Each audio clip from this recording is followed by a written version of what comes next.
My name is Chidi Okoro. I teach strategic management at the Lagos Business School. In terms of my background, I have over 3 decades experience working across industry sectors, especially fast-moving consumer goods, pharmaceutical, and telecoms. Today, I operate in the retail sector, and I also have own brands in the pharmacy sector of Nigeria.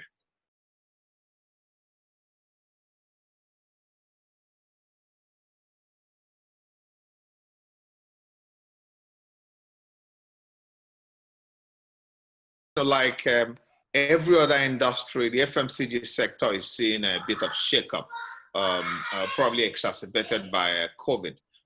We have seen new consumer and shopper behavior patterns emerge. If you're an FMCG or whatever industry you're in, we've also seen changes in trade dynamics. New channels that suddenly came to the fore. Many of these new dynamics may not disappear post-COVID. I think we all have to bear that in mind, that many of the new behaviors and new dynamics people picked up in the course of this COVID will not disappear. And many organizations are already or will have to review their business models to remain relevant. This is something we all have to imagine.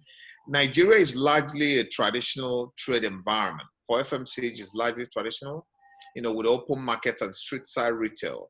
And these were shut intermittently or for weeks. Interstate travels were also controlled. Impact on FMCG organizations were evident. We can see that. So when you look at quoted companies' results, their first 6 months, their first half results, there are very few winners, and most FMCG organizations struggled in terms of revenues and profit. You can actually see this coming through. In terms of recovery, for a few, you may see a V-shaped curve, where they've gone down and they come right back up within few weeks or months. But the sales model we adopt will be one of the key variables that will lead to whatever pattern we see. So a relook at selling approach is certainly needed. For every organization, you need to relook your selling model, the approach you use to sell. You have to relook that. And there are steps to do that. But the first thing we need to do before we start to look at the steps, we need to understand what is changing or what has changed. And you need to build scenarios as they may impact your sales model. E.g., I think neighborhood stores, in terms of importance, was rising during COVID. Will this continue post? Trade working capital, there were issues. Distributors, wholesalers, retailers were struggling with working capital. Prices went up, they needed new working capital. All of these do have impact to your route to market if you operated in FMCG. In terms of importance, open market started to even grow a bit more. It had always been very important, but shoppers were seeking bargain. And also there was a belief that open spaces were safer. So rising cost of goods were seen and prices were not increasing. Again, in terms of your route to market, the way you go to market, consumer shopper income levels were down and there was prioritization. So food and select health products were priority. So to remodel and gear up our selling model, there are a couple of things I think we need to go. Number one, we need to reflect on the disruption we have seen. That's very important that we reflect on that. Some are temporary, some are permanent. We need to reflect on both. So the industry, the category, the customers' expectations, and channel evolution, you have to really reflect on that. You need data and analytics to understand what has moved, including your customers, etc., profitability by channel, incentives. That's the first thing we all need to do. And we need to refocus the selling organization. So you need to prioritize locations. You may need to prioritize. You may not have for everywhere. Again, you need to prioritize. SKUs, you need to prioritize as well. What it's channel. In terms of customers, you have to look at profitability by customer and then prioritize. And then what will deliver the best value for money for our organization. So that's number 2. Number 3, you need to retool your route to market. You need to look at your channels and partners.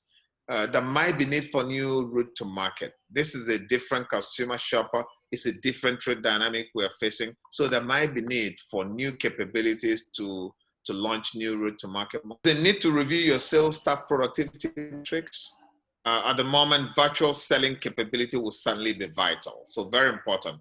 You have to think about collaboration. Who else can I partner with? Because cost is going up and our ability to reach your customers become even more complicated.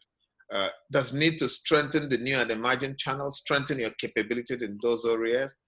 Forecasting working capital consideration has to be looked at. Finally, we need to assess fitness for purpose and future of our current selling model. Our sales and support staff, we need to look at their fitness for today and future, the kind of customers we want to carry into the future, the partners we have built, the channels we go after. So we look at them from point of view of potential. And there are frameworks and tools for these acts, but this will need some rigor. It's very important that we need to remodel and gear up our selling. So if I summarize, there are 4 actions we need to take to remodel or gear up our selling systems. Number 1, you need to reflect on the disruptions that's happened and be sure you understand it. You do need data and analytics to do this. Number 2, you need to refocus the selling organization. Number 3, you need to retool the channels and partners. Number 4, you need to assess fitness, focus, and future of everyone in your sales value chain. Thank you very much.